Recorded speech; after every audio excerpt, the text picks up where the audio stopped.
مثل چیزی بین بغض و عشق که تو میبینی ولی بقیه نباید ببیننش.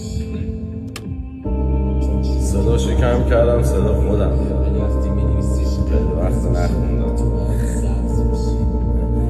من چقدر راست تو این قلبمه، چقدر دراز به دراز افتادم، چقدر اسپاس تو این بدنه. من چرا یخ کردم از تو، از بیرون گرممه، چرا هی درد میاد رو دردمه. من چقدر عشق پشت بغضمه، چقدر غم زیر فیس تقسمه.